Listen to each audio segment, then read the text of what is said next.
living the dream.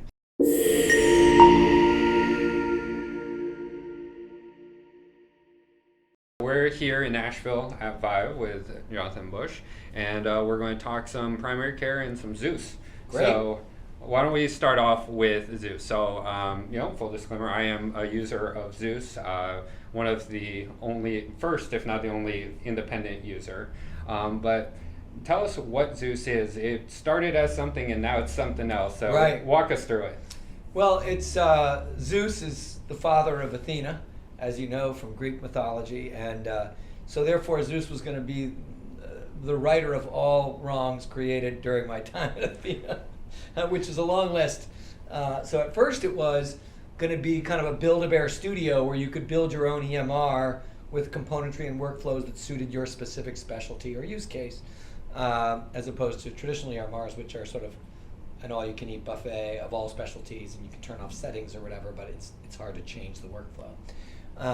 And as we did that, we realized the thing that was most vexing to users was not so much where the screens or buttons were, it's what information they had or didn't have. And so we were trying to sell our components by saying, well, we'll make them data rich. We called them DEWs, data enriched workflows, DEW. Zeus do, like a Zeus do moment, like youth do, Anyway, nobody really wanted sort of very, very fledgling practice management or patient relationship management or EMR workflows. But a lot of people really did want the data. And God, it's going to be a lot of work to compete with all these EMRs, some of which I know and love very well. And so eventually we said, well, what if we just did the enriched and the data enriched and let other people have the workflow? So we sort of tried that for a while, and some of our prospects that we were trying to get off of another EMR brought us to that EMR, and things went a lot easier. So Zus became what it is today, which is essentially a single medical record API, always on, always current, and hopefully eventually connected to every front end, to every CRM system, EMR system, patient portal, you name it. Great. And you mentioned the DEW, started with the DEW, and now we have something called the ZAP. Zus Aggregated Profile, the ZAP. Yeah, walk us through what the ZAP is and what Sure. it does and looks like for the The ZAP factory has 3 stations. So if you go up to the North Pole and there are all the Zus Healths, the first station is the aggregation station. So there are many sources of data in healthcare and many legal frameworks for getting at those sources. And the aggregation team is going out to Commonwealth and Care Quality and all the various ADT providers and anybody who's got data for sale, Health Gorilla, Particle, and trying to get as much data on a given patient as we can possibly find. Unfortunately, that data as it arrives in the factory is unpleasant to work with. So the next station in the factory is the enrichment station. And not all of the data that we've aggregated is yet enriched in Zus. Full disclosure, but here's 8,000 data points on drugs, fill, claim, refill. What does that all mean in terms of what drugs is this person on? We aggregate that, we summarize it, we enrich it, we find missing codes, get rid of duplicates. And we say, all right, this patient is on 3 drugs, not taking 2 of them, and splitting pills on 1, whatever. And that becomes a single flash view that you can see. That goes on to the 3rd station of the little factory, which is the injection station. So now we've got this valuable, summarized, accurate insight, but nobody's over on Zus except for you.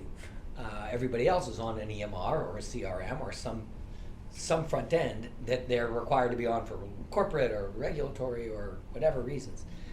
So what we want to do is pop it up into that front end. And so we've got a beautiful API that software companies can consume and use, but we've also got little components, fully shrink-wrapped pieces of that application that you use that people can suck into their applications.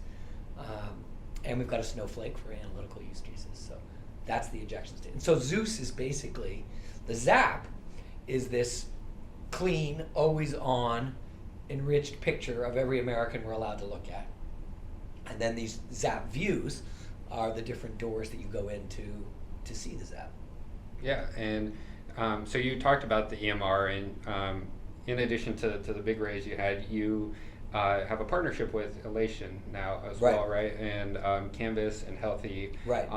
And I guess is the next steps for Zus to try to get in with the EMRs and just provide more rich data to the EMR companies? Right. Most EMRs, in fact, every single EMR, treats data as sort of a record of the shit they typed. Right? That's what data is. There's a database that sits underneath the workflows. You click on the workflows, you type shit into the workflows, and down at the bottom is this tank in which sits, female, pap smear, acute, tender, whatever got typed, right? Yeah.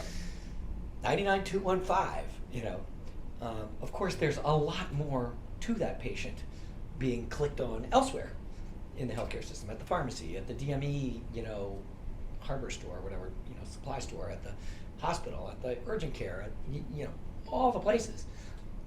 And so what Zus is doing is taking all those clicks from all those places and dropping it down instead of onto, each its own separate little data store into one living, breathing amalgam. It's a little bit like saying, everybody's saving their favorite iTunes one by one.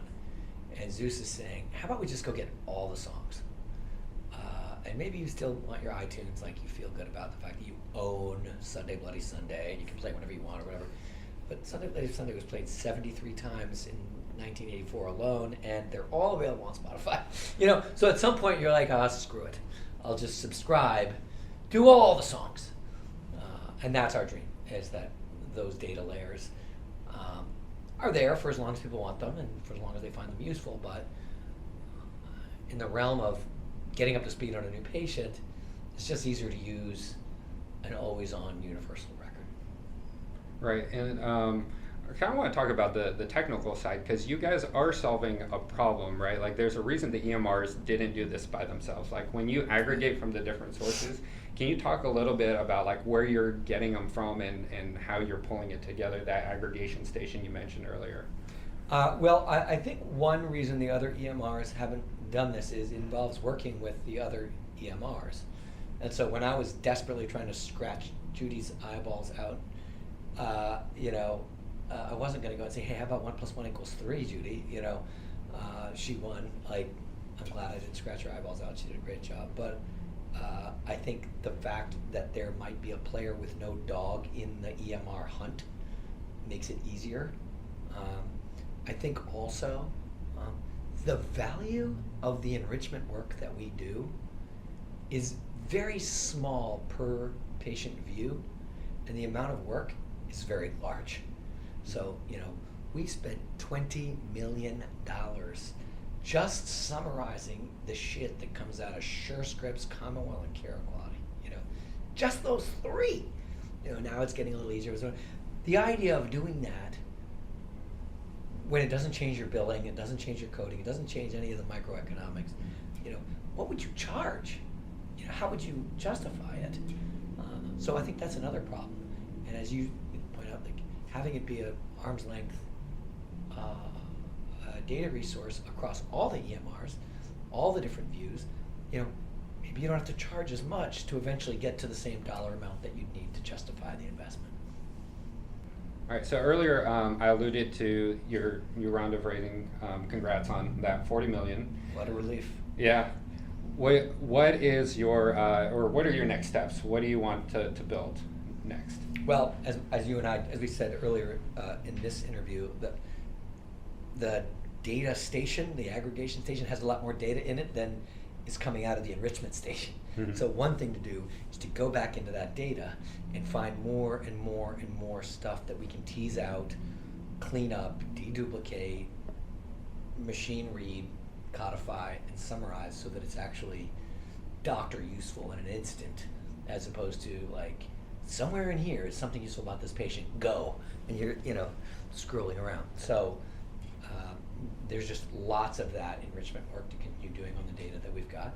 And then of course there's new sources, new data. Every time we add a new EMR partner, we have more doctors to sell to, but we also have more granular data to contribute to the network. Mhm. And that's, new enrichment work. And then there's just a long tail of stuff that, like, a doctor would say, that's cool if it was in there, but they wouldn't say, I'm not treating this patient until I can see their credit card spend from last year on foods. No, that's not important. But if it was there, or if their genotype was there, or if their pacemaker read was there, or if their sleep off of their Whoop was there, interesting. Not all the data, but summarized. Light sleeper, less than 3 hours of sleep a night. Interesting. That explains a lot. Did not know that. Maybe they didn't even know it. I'm in bed, with their CPAP desperate, tongues sticking on the top of their mouth or whatever. That kind of stuff, if that was added, would be great. So we have kind of endless new sources that would love to be instantly available to every doctor everywhere. Can you imagine if you're running Medtronic, it's like, would you like every doctor's EMR to instantly see the insides of your pacemaker? Yeah. Why not? Sure, that sounds good. They might order more Medtronic pacemakers.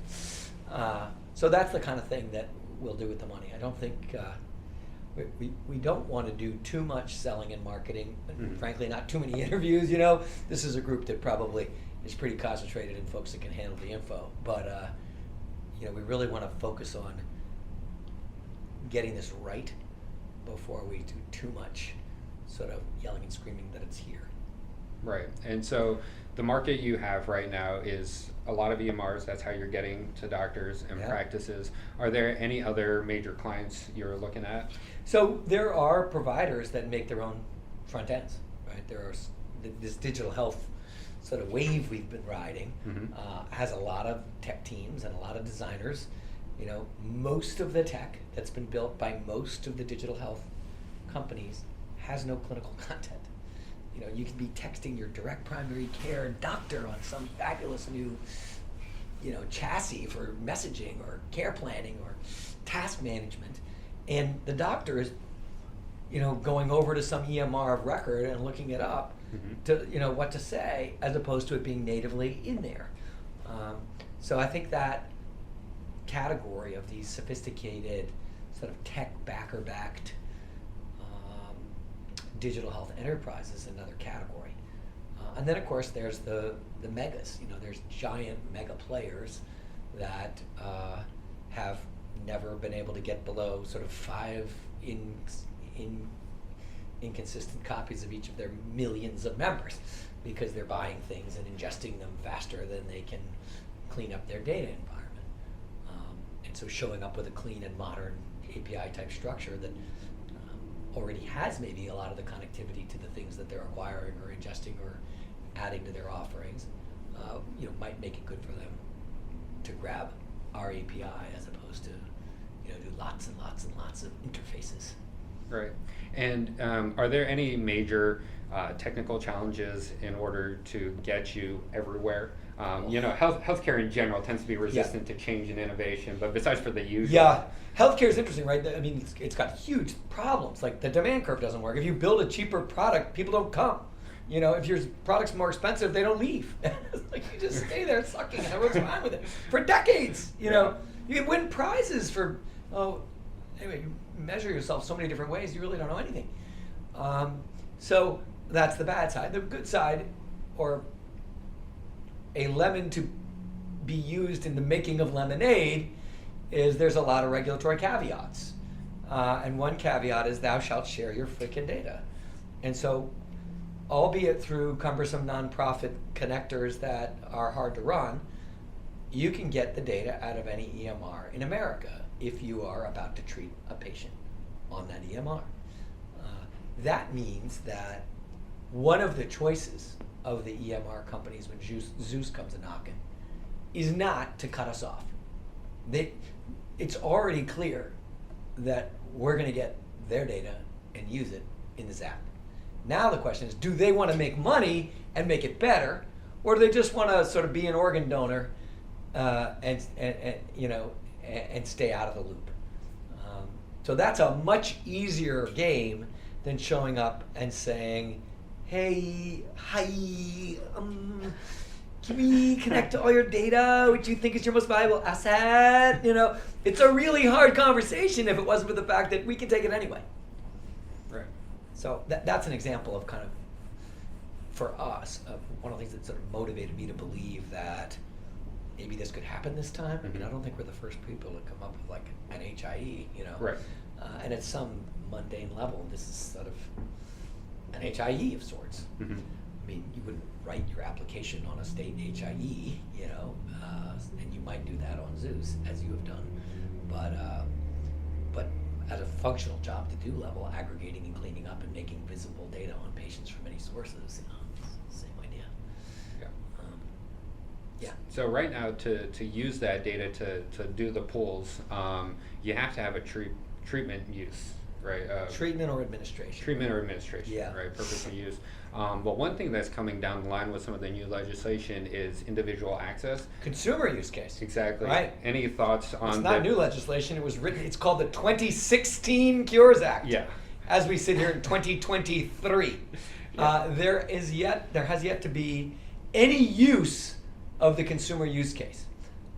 There are pipe companies that are now legal QHINs. You know, the government has kind of blessed. Yeah, Qualified as- Health Information Networks. Right, and they're allowed to sort of bless a consumer's identity enough for that consumer to know, I've now proved that I'm John Bush, so now I'm allowed, now they'll go and demand the data, right? So that allows for me to, you know, direct my data to my Whoop bracelet or my, you know, 23andMe, you know, report or my, you know, Noom weight loss, all kinds of stuff that you can't get under the HIPAA use case. So far, zero data has flowed through that, but we're very excited and hope to be a customer of one of these QHINs in order to get that data, in order to start using that use case. And of course, once data is on Zus, we could allow that too. So I guess in terms of the personal health record, right, that's separate from the electronic health record. You think that there is a market and there is going to be some interest in that space? You know, I mean, obviously there's some, and there's Picnic Health. There's people who have tried to do just PHR for PHR's sake, and mostly it's sort of very sick people or children, very sick children, or sort of multi-diagnosis sort of situations. So there's that. But I think more in the wellness space, more like not a PHR, but like a better Whoop. You know, like based on your phenotype, your sleep is amazing, you know, because you're whatever, you know, massively overweight or you're, you know, whatever. And here's a graph of, you know, you in every other way, 10 pounds later, how much more will you sleep? And by the way, how much less hungry you will be having not slept. You know what I mean? Like you can visualize all kinds of things in the wellness on the outside of the third party pay sort of wall. You can use these data to do massively more impactful behavior related care than straight up fee for service, diagnose, treat stuff. So I don't think it'll be PHRs per se. I think it'll be more phenotype enrichment of other wellness jobs to do. Yeah, and that's kind of interesting because earlier you were talking about like potentially different data sources that you can pull from, and if you have this individual use case with the wearables, then theoretically they should be subject to the rules of reciprocity, right? So if they're getting it, they'll be pushing it, and now you get all this wearable data. Well, I think technically under Cures they're not. Oh, so yeah. I as a consumer can say to one of my, you know, HIPAA covered providers, send this shit to Whoop, and Whoop doesn't have to send anything back. If right? I, the consumer, I believe so. Okay. Whoop may want to, you know, and you know maybe there's a market deal with, you know, a Zus or someone saying, hey, you know, I can help you, right? But only if you, you know, help the rest of the network, kind of thing. I'm not sure about that, but I think it's not like HIPAA on the reciprocity front. Well, just being nice, it gives them some reason to maybe add, or maybe add to selfish. the picture. Maybe there's content that, you know, they wouldn't get without it. Yeah. Yeah, exactly. Remember that it's only the US CDR, it's only the sort of, whatever it is, the 9 or the 18 elements that are sort of official Obamacare defined element or High Tech Act defined elements of the chart. that must be shared under cures. There's a shit ton more data in there that's available that could be shared in exchange for the right deal, and that might require reciprocity. Gotcha. As a primary care doc, what's interesting to me is, when you onboard new patients and when your patients go across the health system, it's nice to have that data all flow in. And so I think what you're doing is really cool. And so, at X Primary Care, what we're doing is solving for X, and we like to talk about primary care. So I'm going to pass it off to Paulius, who's got some questions about Zus and, Zus and your personal thoughts on the primary care landscape. Great. Yeah, so we really like talking to thought leaders in primary care, and you certainly are surrounded by many. And the academic definition of primary care is really about comprehensiveness, Okay. continuity. Zus gets a lot of that, access, and first contact. I was just curious, what does primary care mean to you? Yeah, I like those terms. I like those sort of summarizations you just used. I don't think that, and I assume you guys don't either, given all your work in direct primary care, like that the traditional claims-based, come to me with a problem or for a pap smear, is the right model. I think what we need is two things that traditional primary care hasn't had. I think your terms capture it, but one is always on. Like, we are always on people. You can't have primary care where it's like, in 3 weeks, we've made an appointment for you to take a day off of work to ask me that question. No, in maybe an hour, but probably less, I'd like to know. Like, are you gonna help me or not? Or I'm just gonna solve this myself. I'm gonna go CVS and jam some Advil. I don't know what I'm gonna do, but I'm not gonna wait 3 weeks. I won't even remember what it was. And the other is downstream connectivity. So, okay, I think I know what it is. Here's the card of a urologist I use. Go find them. It's like, and then the guy says, smoker, or whatever, he starts again. Why did you come in here? Oh, because Dr. Jones. Okay, well, Dr. Johnson's great. Thanks a lot for, and then when he's done with that, literally in 2023, a fax goes back to the primary care doctor, sort of, I saw, Jonathan Bush, and he's not a smoker, but he does have whatever, this thing, lung, whatever. That's crazy. The fact that the primary care doctor can't directly access them, doesn't know what they cost, doesn't know the financial consequence of their cost downstream from them, and can't participate or get the patient to participate in any savings or increased costs. I mean, look, this guy's much more expensive. Everything's more expensive, but you have a lot of money. Why don't you just pay the difference? Why don't you fly first class and, expense the tourist and pay the fur, whatever. You know what I mean? Like, there's no broker's agency built into the average primary care model. Now we've got a few massively successful, gazillionaires being made, building one or two of those things in, mostly the second, mostly the downstream agency, in a very caveman, super rudimentary way.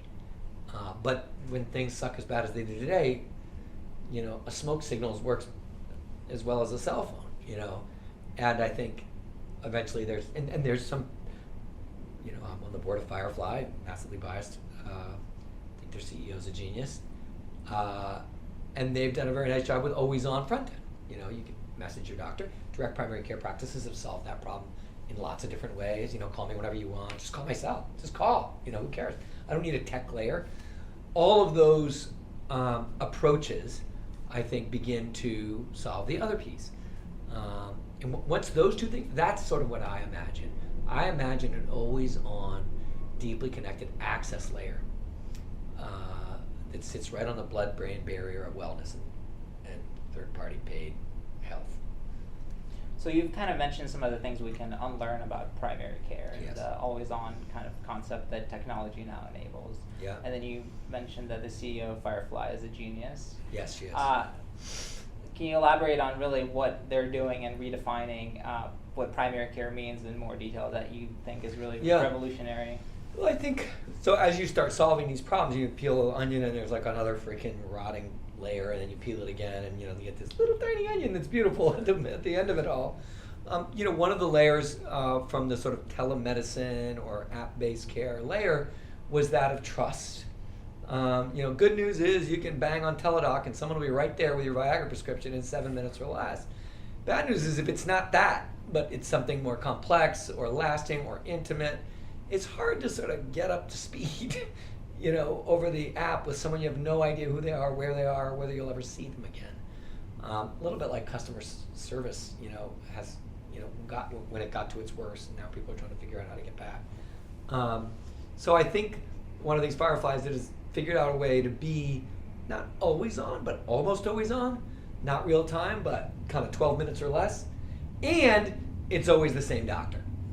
And the team actually knows everything that's going on, hopefully thanks a little bit to Zus, around the care continuum, as well as in that app. So everybody, it's a little like a Slack channel in Firefly, backstage, you hit the thing and your nurse practitioner jumps on. They can scroll up and see what else has gone on in the conversation and with whom you've had it in a second without a faxed letter from a specialist. They can even bring specialists on to the channel. So they can say, hey, I'm not going to send you to a cardiologist. I'm going to grab my online available digital cardiologist and get a quick consult from them. And there that consult is in channel, in line with everything else to look at. So that cracks a lot of the code associated with trading off convenience for intimacy, convenience for trust. That's an example of something I love. And they've freaking 4 years of building apps alone in the dark, figuring out the care team configurations and how many different people can be on a care team before the person stops believing that they know them. All of that, and it's it's execution work. It's not rocket science, but it's starting to come around to where it's scalable, and yet the intimacy is there. In your book, you mentioned something along the lines of incumbents resisting change in the environment that they benefit from. In fact, all organisms of all kinds resisting change, right? I mean, abused children scream when their abusing parents are taken away. They want homeostasis. We can't help it. Cells, you poke on the little membrane and it's like, no, we do that. It makes sense that we do that because not every poke is some sort of brave new innovation that's going to make things better. Yeah. So, sorry. And then you said especially that resistance is especially fierce in healthcare. So yes. Why do you think there's so much resistance in primary care? Well, we've worked very hard to make non-participation, non-purchase of the product largely illegal, or just not done. Everybody's got to buy healthcare. There is no choice. Like, screw this, too expensive. I'm going to just skip it. Maybe in vitro or something. But if you look at the difference between the innovation curve in Invisalign braces versus appendectomy, appendectomy looks identical, to 1979, whereas, I guess with lap, but, work with me. The basic idea, whereas Invisalign, replaces or LASIK's vision correction, a traditional surgical approach, in the hospital was sort of $4,000 an eye, and it was a whole day in the OR, blah, blah, blah. The LASIK's guy's down to, $200 an eye, and you get a free Uber to and from, the surgery center. It just, the curve works better when the provider actually has to draw the consumer into the product. But if the consumer's trapped in the product, the incentive to make it better, cheaper, faster, is harder to justify. We do things like, I call it the convenience curve. Like, if there's no demand curve, if the product's not cheaper, but it's just easier to get because it's sitting in a minute clinic, well, the minute clinic may be cheaper, but that's not why people go there. It's because they don't want to wait in line. So the convenience curve is like our shadow for the demand curve, and it mostly correlates. Like, mostly the more convenient stuff is a lot cheaper. But that flies in the face of this in a way that in other markets that we don't think of as a safety net, essential product, the weak gets wiped out quickly. And to change all of this, I mean, we have patients acting as consumers with price transparency. Yeah. You know, we have physicians getting involved in health tech. Yeah. What do you think is the role of physicians in making a dent in some of this? Well, you know, it's funny because I started where it is hurt and started my journey as an entrepreneur in healthcare with Athena Women's Health, thinking it would be the consumer. And what I learned is the consumer isn't sick very often. And when they finally become sick, they're sick. They're not in a position. They're not like, right, maybe I won't deal with this bleeding ulcer. You know, it's too late. Right. So who sees a lot of bleeding ulcers but isn't suffering from one? Right? And that's where, I think it was chapter 13 of Where Does It Hurt, the book, available on Amazon. You know, I said, I think it's going to be the doctor. I think in the financial markets, there was this idea of the wrap account. Instead of being a stockbroker selling individual shares, you could get an account at Merrill Lynch where the guy would say, just give me 1% of your assets, and I will pick all the stocks for you, and I will just help you get an overall good return on the whole picture, right? And now that's all the private wealth management is like where all the banks make all their money. I sort of felt like the destiny of the primary care doctor was not just to be a screener of whatever the sort of medical society agreed they could bill for once a year, but in fact, a wrap account rep, a personal broker for the rest of the system, because they saw lots and lots and lots and lots of people who needed that bleeding ulcer. And while they couldn't say, screw it, don't treat your ulcer, they could say, look, this guy's just better.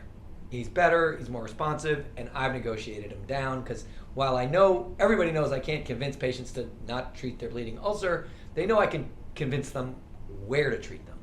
And so steerage becomes the closest you can come to the demand curve.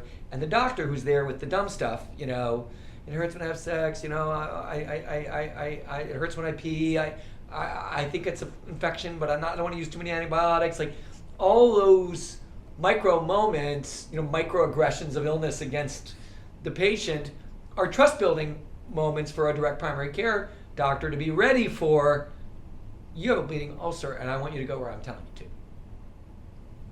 Yeah. So speaking of steerage, do you see like all these point solutions that are everywhere nowadays?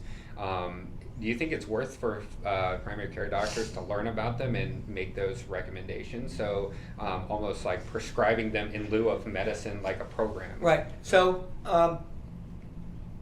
you could imagine a lot of different ways that these structures come about. Right. You can imagine toolkits that you could subscribe to as an individual doctor. Obviously, you can raise capital and form a primary care entity that's got the time and energy and staffing to do nothing but, Firefly's got a team of people who's one of the co-founders, Jeff Greenberg, his only job is to evaluate places to refer to. That's all he does. And he has really granular information on referral they do send. He knows exactly what's going to happen. He's got asks in terms of, can we have your calendar API? Can we see it? Can you call us back within X minutes? Can we do virtual visits instead? Can we turn this into a PM? I mean, you can imagine all the asks if you had all the time in the world to do nothing but build a new age network. And what's cool is, while Firefly's comparatively small, they have 100% steerage. Like where Firefly points the light, the volume goes. And it goes complete with rich information. The new guy doesn't have to get up to speed again on the patient. It's completely tight. There's no inbound phone call to the receptionist and the clipboard and all that stuff. So I'm sort of, as a capitalist, I'm sort of a fan of that model. Like go at risk, raise money, take the time sort of at a loss to build up that capability, and then rise up as a force. You could also imagine a company selling a toolkit. You could imagine a company forming it. Several companies have formed kind of IPAs. I've got all the contracts, I've got the network, jump in and play on this game layer. And then individual doctors can jump in. That's one of the things I always encourage Hint to do, Zach, is build out that, the rest of the coordinated care story in a way that the direct primary care doctor can profit from making those choices. So those are all different manifestations. The big guys could get wise and come down and do it, but if the big guys make all their money on excess hospitalization, it's hard to, in sympathy with them, like homeos, they can't suddenly cut into their own revenues without explaining it to their boards, like, there has to be a way that this is a win for whoever's doing it. So these entities that I'm describing, they if hospital days are lost, it's no skin off, your nose. If drug companies lose billions because the gourmet drug is never chosen anymore because everyone figured out that the generic is just as good, you don't even know that billions of dollars are being lost in some shareholder meeting somewhere. It doesn't even register with you. Lovely conversation. We'll finish off with the question of what's the future of primary care? I think the future of primary care is affluence. I think that the future, the history of primary care has been one of sort of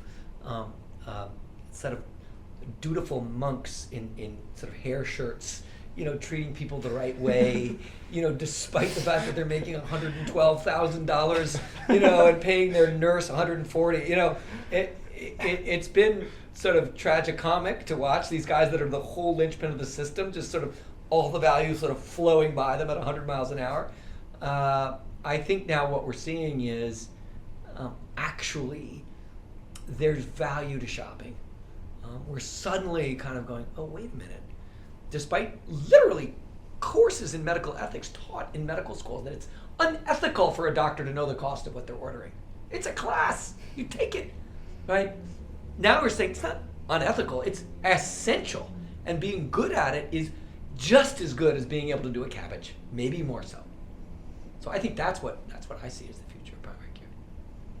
Love it. Gotcha. Awesome. Well, Jonathan, thanks so much for sitting down with us. This was fun. I enjoyed it. I'm glad I got to use my free upgrade at the One Hotel as a TV studio between two potted plants. I hope you all got the metaphor there. There you go. Awesome. Thanks so much. All right. All right. Take care, guys. Yeah, good talking to that you. was fun. Yes. I'm Jonathan Bush, and I'm one of the co-founders and CEO of Zus Health. I'm Dr. Kenneth Q with X = Primary Care. And I'm Dr. Paulius with X = Primary Care.